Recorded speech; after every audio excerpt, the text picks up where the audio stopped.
പാറ്റകളുടെ സമരം അതിന്റെ ഈ ആക്രമണ സ്വഭാവങ്ങളൊക്കെ കാണിച്ചുകൊണ്ട് തന്നെയാണ് മുന്നോട്ട് പോകുന്നത്. കഴിഞ്ഞ ദിവസം ഉം. ജന്തർ മന്ദറിൽ നിന്ന് ഈ വാളൊക്കെ വീശിക്കൊണ്ട് അഭ്യാസങ്ങൾ കാണിക്കുന്ന പാറ്റകളെ കണ്ടു.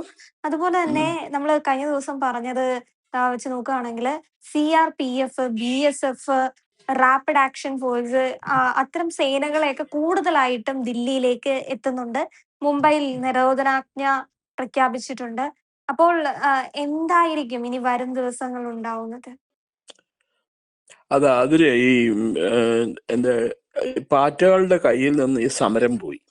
ഉം. ഓക്കെ, ഇപ്പൊ പാറ്റകളല്ല സമരം ചെയ്യണ. ഇപ്പോ പണ്ട് ഡൽഹിയിൽ 2014 തുക്കടെ തുക്കടെ ഗ്യാങ് ഇല്ലേ, ഭാരത് തേരെ ടുക്കടെ ഹോങ്കെ എന്നൊക്കെ പറഞ്ഞിട്ട് ഒരു പ്രകടനം നടത്തിയിരുന്നു. കുറെ ഉം. അലവലാദികൾ ചേർന്നിട്ട് പാകിസ്ഥാനി ഏജൻസ്. അവരാണ് ഇപ്പൊ സമരം നടത്തുന്നത്. സമരം നിയന്ത്രിച്ചുകൊണ്ടിരിക്കുന്ന അവരാണ്. അവരും പിന്നെ കുറെ പള്ളിയിൽ അച്ഛന്മാരും ഒക്കെ. അപ്പൊ അത് ഇന്നലെ നമ്മുടെ രാധാകൃഷ്ണൻ സാറ് പ്രിയനും കൂടിയുള്ള ഇന്റർവ്യൂവിൽ പറയുണ്ടായി. ഒരു ജോർജ് മുത്തോലിൽ എന്ന് പറഞ്ഞ ഒരു പുരോഹിതൻ, ജസ്യൂട്ട് പുരോഹിതനാണ് ഇതിന്റെ മാസ്റ്റർ ബ്രെയിൻ എന്ന് പറഞ്ഞു.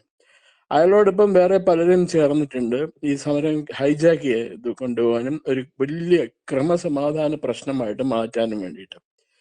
ഇപ്പോ ഇന്നലെ രാത്രി വരെ 118 120 പോലീസ് ഉദ്യോഗസ്ഥന്മാർക്ക് നേരെയാണ് ആക്രമണങ്ങൾ നടന്നത്. ഉം. അവര് വളരെ ആത്മസംയമനം പാലിച്ചത് കാരണം കുഴപ്പമൊന്നും ഉണ്ടായില്ല. 68 പേരോ 70 പേരോ ഒറ്റ ഗുരുതരമായ അവസ്ഥയിലാണ് ഡൽഹിയിലെ വിവിധ ആശുപത്രികളിലാണ്, പോലീസുകാർ മാത്രം.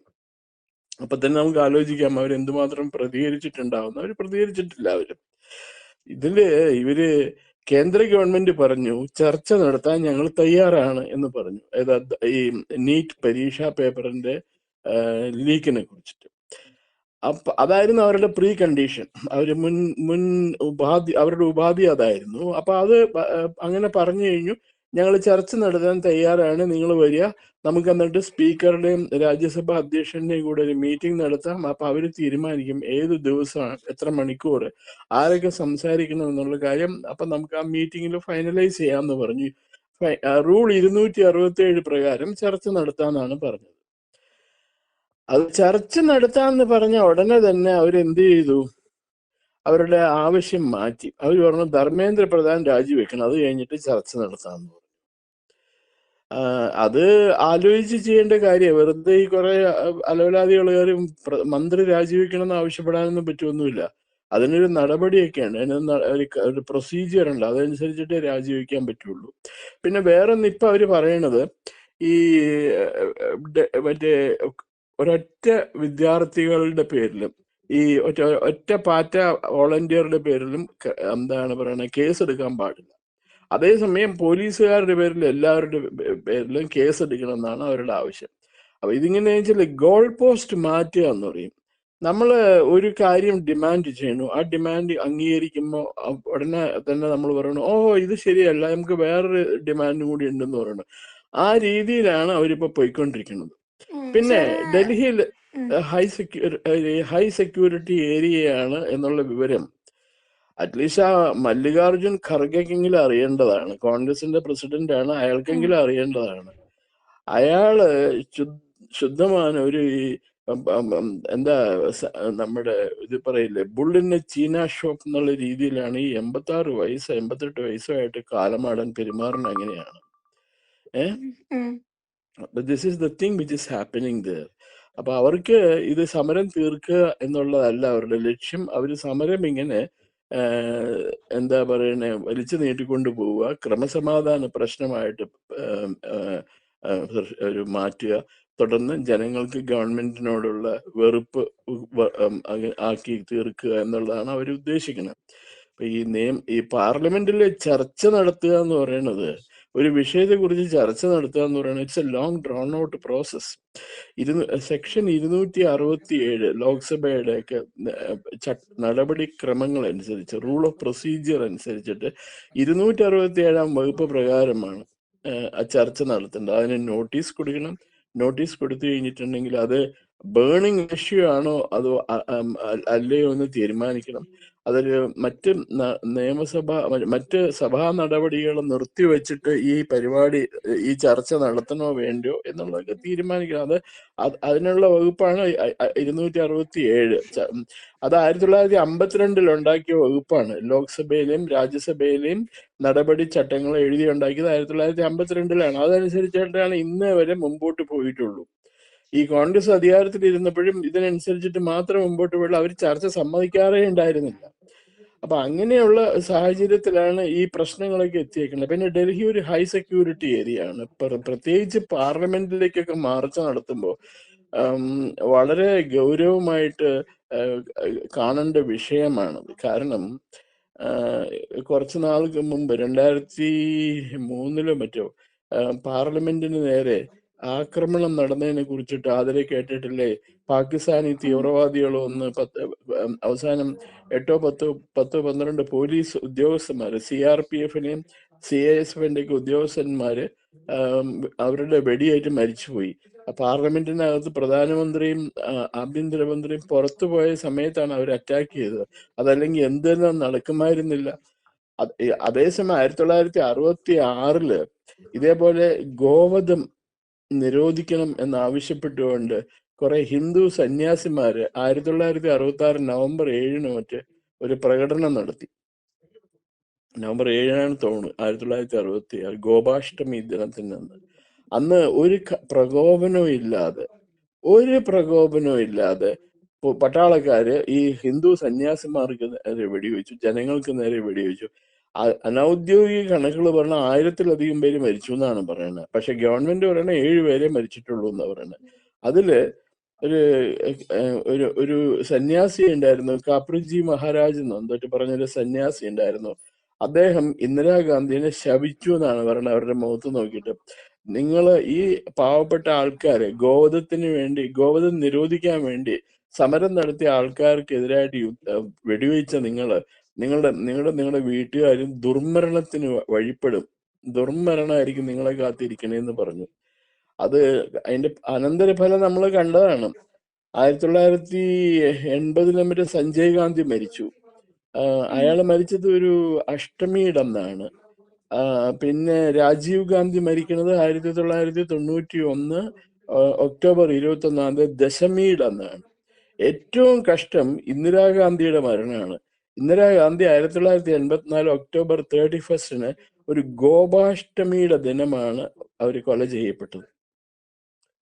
ഒരു സന്യാസിയുടെ ശാപം ആ കുടുംബത്തെ നിരന്തരം വേട്ടയാടിക്കൊണ്ടിരിക്കുകയാണ്. അത്രമാത്രം വിഷമിച്ചിട്ടാണ് ആ സന്യാസി പ്രാവിയത്. നമ്മൾ പറയില്ലേ പ്രാവ് എന്ന് പറയില്ലേ, കഴ്സ് ചെയ്തു അയാള്. ആ കഴ്സിങ് ഈ കുടുംബത്തിൽ നന്നായിട്ട് ഏറ്റിട്ടുണ്ട്. അതാണ് ഈ കുടുംബത്തിൽ ജനിച്ച ഒരു ചെറുക്കൻ തലയ്ക്ക് ബോധമില്ലാണ്ട് തെക്ക് വടക്ക് നടക്കുന്നത്. അവൻ ജന്മത്തിൽ ശനിയാണെന്നാണ് ജ്യോത്സ്യന്മാര് പറയുന്നത്. ശനിദശയില ജനിച്ച് അവന് കണ്ടകശനിയായിരിക്കും ത്രൂ ഔട്ട്. ഇതും കൊണ്ടേ അവനെ പോവുള്ളൂ എന്നാണ് പറയുന്നത്. ഇത് സിറ്റുവേഷൻ. അപ്പൊ ഇങ്ങനെയൊക്കെയുള്ള കാര്യങ്ങൾ ചെയ്തു കൂട്ടാൻ തോന്നുന്നു അവർക്ക്. അല്ല, തീർച്ചയായും ഇത്തരത്തിൽ ഈ പൊതുമുതൽ നശിപ്പിക്കുക, അല്ലെങ്കിൽ പോലീസുകാരെ ആക്രമിക്കുക, ആയുധങ്ങൾ കൊണ്ടുവരിക, അപ്പൊ അത്തരത്തിൽ ചെയ്തു കഴിഞ്ഞാൽ തിരിച്ച് നിലപാടുകൾ സ്വീകരിക്കാതിരിക്കാൻ പറ്റില്ലല്ലോ. അവരെന്ത് ചെയ്യണം എന്നാ പറയണേ? അവർക്ക് അവരിൽ ഏൽപ്പിച്ചിരിക്കുന്ന ചുമതല ചെയ്യണ്ടേ? ഇപ്പൊ ഇന്നലെ തന്നെ ഏതോ ഒരു സിനിമാ നടൻ പറഞ്ഞു കേട്ടു, പോലീസുകാർ ചെയ്തത് തെറ്റാണ്, പ്രധാനമന്ത്രി ചെയ്തത് തെറ്റാണ്, ഗവൺമെന്റ് ചെയ്തത് തെറ്റാണ്, അങ്ങനെയൊന്നും ചെയ്യാൻ പാടില്ലായിരുന്നു. പിന്നെ എന്ത് ചെയ്യണം എന്നാ പറയണത്? നമ്മൾ ടെലിവിഷൻ ചാനലുകളിൽ കണ്ടുകൊണ്ടിരിക്കുന്നത് എന്താ? പോലീസ് വാഹനങ്ങളെ മുഴുവൻ കുത്തിമറിച്ചിടുക. നമ്മുടെ ശിവൻകുട്ടി മുണ്ടും മടക്കി കുത്തി നിന്ന് കമ്പ്യൂട്ടർ തൊഴിച്ച് താഴ്ത്തിട്ടില്ലേ? അതേപോലെ മേശപ്പുറത്തിരുന്ന കടലാസൊക്കെ വലിച്ചു വാരി തലയ്ക്ക് മുകളിലോട്ട് പറത്തി. അതിലും വേഴ്സ്റ്റ് ആയിട്ടാണ് ഈ ഈ കോക്രോച്ച് പാർട്ടിയുടെ ആൾക്കാർ ചെയ്തു കൂട്ടുന്നത് ഡൽഹിയിൽ. ഇപ്പോ ഇന്ന് പുതിയ അറിവ് അനുസരിച്ചിട്ടാണെങ്കിൽ ഈ ഡൽഹിയിൽ ഉണ്ടായിരുന്ന പണ്ട് തുകടെ ഗ്യാങ്ങിന്റെ ആൾക്കാർ വന്നിട്ടാണ് ഇപ്പൊ സമരം ഏറ്റെടുത്തേക്കുന്നത്. അതുപോലെ അവർ ലോക്സഭയിലും രാജ്യസഭയിലും സഭാ നടപടികൾ നടക്കാനായിട്ട് അവർ സമ്മതിക്കണില്ല. ഇപ്പൊ ഇന്ന് രാവിലെ 2 തവണ കൂടിയിട്ടും 3 തവണ കൂടിയിട്ടും 3 തവണയും സഭ നടപടികൾ അവർ സ്തംഭിപ്പിച്ചു. അത് മാറ്റി വെച്ചിരിക്കുകയാണ്. ഇനി ഉച്ചയ്ക്ക് 3 മണിക്കാണ് സഭ കൂടാൻ തീരുമാനിച്ചേക്കുന്നത്. ലോക്സഭ നാളെ രാവിലെ 11 മണിക്ക് കൂടും. മറ്റേ രാജ്യസഭ ഉച്ചയ്ക്ക് 3 മണിക്ക് ശേഷം കൂടുന്നാണ് പറഞ്ഞിരിക്കുന്നത്. ഇതൊക്കെ വിനാശകരമായ കാര്യങ്ങളാണ് ഇവർ ചെയ്തു കൂട്ടുന്ന മുഴുവനെ. പ്രതിപക്ഷം എന്ന് പറഞ്ഞാല് നമ്മളൊരു ആരോപണം ഉന്നയിക്കുമ്പോൾ അതിന് വ്യക്തമായ കാരണങ്ങളും എല്ലാം വെളിച്ചത്ത് കൊണ്ടുവരണം. അതല്ലാതെ ചുമ്മാ ഗവൺമെന്റ് നടപടികളെ എന്താ പറയണ തുരങ്കം വെച്ചുകൊണ്ടോ അട്ടിമറിച്ചുകൊണ്ടോ കാര്യമൊന്നും കിട്ടാനില്ല.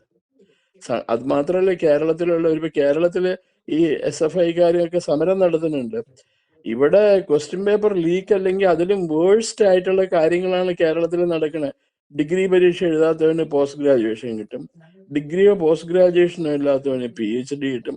എന്താണ് PhD തീസിസ് എന്ന് നമ്മൾ ചോദിച്ചു കഴിഞ്ഞാൽ ആ തീസിസ് എഴുതിയ ആൾക്ക് അറിയില്ല ഞാൻ എന്തിനെ കുറിച്ചാണ് PhD ചെയ്തേക്കുന്നത്. ഒരു പേരുണ്ട്, ഡോക്ടർ A റഹീം, ഡോക്ടർ സന്ധ്യ, എന്തെന്നാ അതിന്റെ പേര്, ചിന്ത ജെറോം, ഡോക്ടർ സീമ, ഇങ്ങനെയൊക്കെയുള്ള കുറെ പേരുകളുണ്ട്, ഡോക്ടർ ബിന്ദു. ഈ പേരിന്റെ ഒക്കെ ഒപ്പം ഒരു ഡോക്ടർ ഉണ്ടെങ്കിൽ അവര് ആഗോള ബുദ്ധിജീവിയായി. ഇനിയിപ്പോ 5 വർഷം കാത്തിരിക്കണം MA ബേബിക്ക് ഡോക്ടറേറ്റ് കിട്ടാൻ വേണ്ടിയിട്ട്. അവര് അധികാരത്തിൽ വന്നാലല്ലേ കിട്ടുള്ളൂ. ജോൺ ബ്രിട്ടാസ് വരെ PhD ആണ്. എന്ത് വിഷയത്തിലാ PhD എന്ന് ജോൺ ബ്രിട്ടാസിന് കൂടി അറിയില്ല. അപ്പൊ ആ നിലവാരമൊന്നും ആയിട്ടില്ല ഇന്ത്യയിലെ മറ്റ് സംസ്ഥാനങ്ങളിലെ വിദ്യാഭ്യാസ നിലവാരം. ഇപ്പൊ തന്നെ ഇന്നലെയാണ് തോന്നുന്നു പേപ്പറിൽ ഒരു വാർത്ത കണ്ടു. Kerala state higher education council ഒരു മീറ്റിംഗ് വിളിച്ചിട്ടുണ്ട്. നമ്മുടെ വിദ്യാഭ്യാസ നിലവാരം ഉയർത്തണം എന്ന് പറഞ്ഞിട്ട് ഒരു എല്ലാ സ്റ്റേക്ക് ഹോൾഡേഴ്സും പങ്കെടുക്കുന്ന ഒരു meeting Kerala state higher education കൗൺസിലിന്റെ vice chairman doctor Achyut Shankar S Nair വിളിച്ചു കൂട്ടിയിട്ടുണ്ട്. അതിന്റെ ചെയർമാൻ മുഖ്യമന്ത്രിയാണ്, മനസ്സിലായില്ലേ? അതുപോലെ മറ്റേ വിദ്യാഭ്യാസ മന്ത്രിക്ക് എക്സ് ഒഫീഷ്യോ സെക്രട്ടറിയോ അത് എന്തോക്കെയാണത്. അതിനെതിരെ വരെ SFIക്കാര് സമരം ചെയ്തിരിക്കുന്നു. എന്താ ഇവർക്ക് അറിയില്ല എന്തൊക്കെയാ ചെയ്യേണ്ടത്, എന്തൊക്കെയാ പറയേണ്ടത്, ഇവർക്ക് അറിയില്ല. ഇവർ വിചാരിച്ചിരിക്കണേ എന്തിനേയും എതിർക്കുന്നതാണ് ഈ സമരത്തിലേക്കുള്ള എളുപ്പമാർഗം എന്നാണ് ഇവര് നോക്കിക്കൊണ്ടിരിക്കുന്നത്. തീർച്ചയായും സർ. സോനം തന്നെ അദ്ദേഹത്തിന്റെ സമൂഹ മാധ്യമത്തിൽ കഴിഞ്ഞ ദിവസം കുറിച്ചിരുന്നു.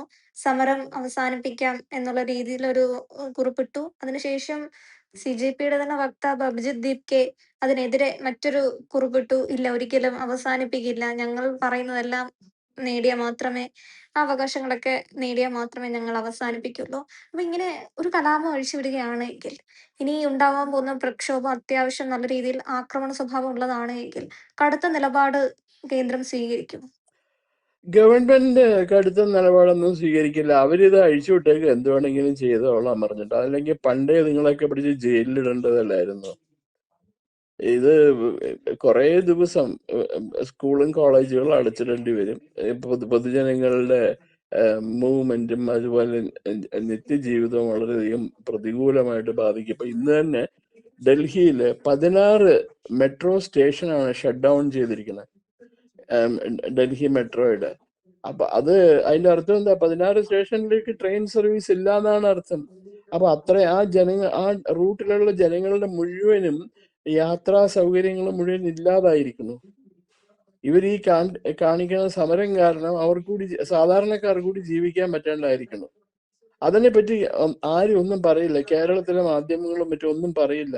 അവര് വലിയ ക്രിട്ടിക്കൽ എന്തെന്നാ അതിന് പറയണ ഒരു മറ്റേ സൂത്രം ഉണ്ടല്ലോ, ഒരു 7:30 ഒരു കുരങ്ങനെ വന്നിട്ട് പ്രസംഗിച്ചു പോകണില്ലേ, എന്താ പുതിയ കഥാപ്രാസംഗികൻ വന്നിട്ടുണ്ട് അയാള്, സർജിക്കൽ സ്ട്രൈക്ക് ആണ്. അത് തന്നെ, ആ സ്ട്രൈക്ക് തന്നെ. ഇവര് ഒക്കെ പറയണ എല്ലാം ഇപ്പൊ ശരിയാവും, ഇവര് മോദി പോയാൽ മതി എന്നാണ് പറയുന്നത്. അവനാണ് മോദി ഇംഗ്ലീഷ് പറയണത് ശരിയാണോ തെറ്റാണോ എന്ന് തീരുമാനിക്കണം അവനാണ്. അവൻ ഗ്രാജുവേഷൻ കൂടിയില്ല, അവൻ 10ാം ക്ലാസ്സും ഗുസ്തിയാണെന്ന് തോന്നുന്നു അവൻ. ഇങ്ങനെയൊക്കെയുള്ള നാട്ടിൽ എന്തൊക്കെ നടക്കില്ല എന്ന് നമുക്ക് പറയാൻ പറ്റുമോ? പ്രിയപ്പെട്ട പ്രേക്ഷകരെ, ഞങ്ങൾ ഇന്ത്യ ലൈവ് പതിവ് പോലെ നമ്മൾ പറയുകയാണ്. മാധ്യമങ്ങളിൽ വരാത്ത, മറ്റു മാധ്യമങ്ങൾ പറയാത്ത വാർത്തകളാണ് നിങ്ങളുടെ മുന്നിലേക്ക് കൊണ്ടുവരുന്നത്. ഇത് പറയാൻ ഞങ്ങൾക്ക് പ്രേരണയും ശക്തിയും നിങ്ങളാണ്. നിങ്ങൾ ഞങ്ങളുടെ കൂടെ ഉണ്ടാവണം. ഞങ്ങളുടെ ചാനൽ സബ്സ്ക്രൈബ് ചെയ്യണം. നമുക്കൊരു ചാനൽ കൂടിയുണ്ട്, C4N, C4N മലയാളം. അപ്പോൾ ആ ചാനലും കൂടി ഒന്ന് സബ്സ്ക്രൈബ് ചെയ്യണം. ഇന്ത്യ ലൈവ് ഉറപ്പായിട്ടും ചെയ്യണം. C4N കൂടെ, C4N, C എന്ന് പറഞ്ഞാൽ ക്രെഡിബിൾ, ഫോർ എൻ നേഷൻ, രാജ്യം. നമ്മുടെ രാജ്യത്തിന് വേണ്ടിയാണ്. രാജ്യം വിട്ട് ഒരു കാര്യവും ഇന്ത്യ ലൈവിനില്ല. അതുകൊണ്ട് ഞങ്ങളുടെ കൂടെ ഉണ്ടാവണം എന്നുകൂടി അഭ്യർത്ഥിക്കുന്നു.